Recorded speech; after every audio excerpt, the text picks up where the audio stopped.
Hi everyone, Aaron here for Zollotech, and this is the middle of the year, and so it's time for What's on My iPhone. I do these a few times a year. I did one earlier this year, and this is actually quite a bit different than the last time I did it because I actually have iOS 11 on here. I went back to iOS 10, and then I started fresh on iOS 11. I reinstalled everything, rearranged all my screens, and so I thought I'd go over them. Now I have quite a few simple apps on the home screen. You can see I have iTunes and the different Apple apps, and I've actually only been using Apple apps on this phone and Apple Maps and things like that as much as I can just to see how they work since it's a newer version of iOS. And it's not fully done. It doesn't really come out until September probably, so it's pretty good. But we have the App Store, and I really like this new design of the App Store. If you haven't seen this, it's really worth checking out. It's got a great design, and this will start to change daily once it actually comes out in September. So that'll be nice. Now, the things that haven't really changed too much, if you've followed me in the past, is I use Heartfeed for news, Flipboard, and Apple News. I started to use Apple News a little bit more. I actually publish to Apple News all of my different videos, and I actually find it pretty good most of the time, and it's taking a while to bring everything up, but it seems to be pretty good, and I use that along with Google and their news as well, because I kind of go back between each of them, and they give me a little bit different stories for each one of them. Now, these are going to be obvious: YouTube, the Creator Studio, so I can manage YouTube, and Facebook, Google, Instagram, Twitter, Inbox to manage all of my email for Gmail, and then I use the regular email app for everything else. The newer updated version on iOS 11 is a little bit nicer, and Inbox is a great way to manage a lot of email for Gmail, so I really like that, and it's from Google, and it's all free. Now, Pocket Casts, I recently went over. I've been listening to this podcast. I've listened to a lot of different podcasts, but it's a great app and definitely worth checking out. I think it's a few dollars to $5. I'm not really sure, but it syncs across multiple devices and platforms, things like that. Now, on my second page, I have a couple different pages here, but on my second page, Monument Valley 2, I finished that recently. That's a great app and definitely worth the $5 to play it. The finance apps haven't changed. The extras haven't changed. I use my Rode recorder to record just audio sometimes, along with Filmic Pro for some really nice video footage when I'm using my iPhone 7 Plus to record that. This one records great video, and if you don't have a camera and you're thinking of starting YouTube, use your phone, especially if you have a Galaxy S7 or newer, one of the newer LGs, a newer iPhone. It's plenty good, and if you're in bright light or outdoor light, not many people can tell sometimes when you're using this unless they're really trained. Now, Pixelmator is what I use to make all of my different photos for all of my different videos. I don't necessarily use this one, but I do use the one on the computer. I haven't reopened it since I installed it on here. I normally use it, if I'm going to use the mobile version, I use it on an iPad first.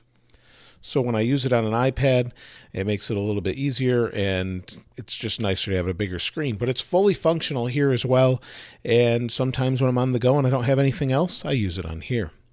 Dunkin' Donuts, Starbucks, I go between the two just depending on how I feel. Enlight, my Facebook page management. LastPass, I mentioned earlier, I have used 1Password, LastPass. I've tried many different ones, and they all are good in their own ways. LastPass seems to be the least expensive to manage a bunch of different things and is secure, so I use that one. Eero, Prime Photos. Eero's my home network. I've mentioned that in a separate video as well. Snapchat, I don't use this a whole lot. I just don't find it really good for my audience. Some of you follow me, some of you don't. I do try and use it when I can. Procam is great for raw photos. You can take some really good images with this. There's all sorts of features built in. You can adjust all sorts of things for photos. You can see there's autofocus, auto white balance, ISO, shutter speed, all sorts of things. It's really good for taking those sorts of photos. Disney movies, Warner Brother movies. I hate when they do these separate app things, but sometimes you have to. Roller Coaster Tycoon Classic. I don't know why I put it on my phone. I play it on the iPad. I used to play this game years ago, and I love it. It's a great game, and it's a pretty inexpensive app. Scan and Go is for Sam's Club. You can just go into the store, scan what you want, walk out after you pay, and it makes it easier. A couple different apps here. Auto Gravity. This is a new game, The House of DaVinci, I think it is. It's very similar to the Room 1, 2, and 3. See if it loads here. Not sure why that popped up, but you get the idea. It's a very similar game to that. Again, I've been playing this on my iPad, not so much on the phone. It just auto-installed. So you can see I have different things. I recently shattered my screen on my Google Pixel. First phone I've ever cracked or anything that's glass or any of that. So they were nice enough to fix it. It wasn't free, but I had to drop it off and they fixed it for me. Nanoleaf Aura, that's managing lights that are actually coming from that direction, hitting my hand right here actually. That's managing it. If I go into here, I can change it and I can show you a little bit. If I drop the brightness, you'll see that on my hand there. It's in real time, and that's actually the pattern it is, and I can change the colors, things like that. If I change the panel here, you'll see it change on my hand maybe a little bit. So it's pretty nice. And then I can just go back to whatever I want. If I make my own, I'll just pick white, save, and then go back to white.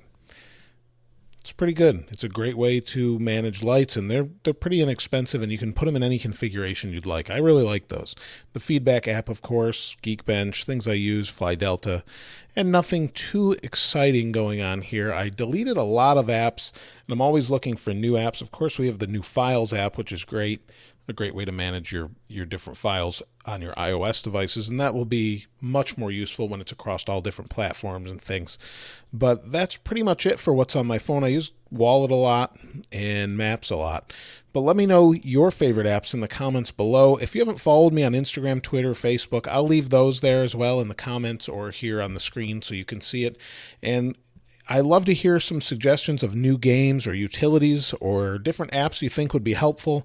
I've been using some for a very long time. Some news. Heartfeed is one of my favorites that replaced Pulse News that I used to use years ago.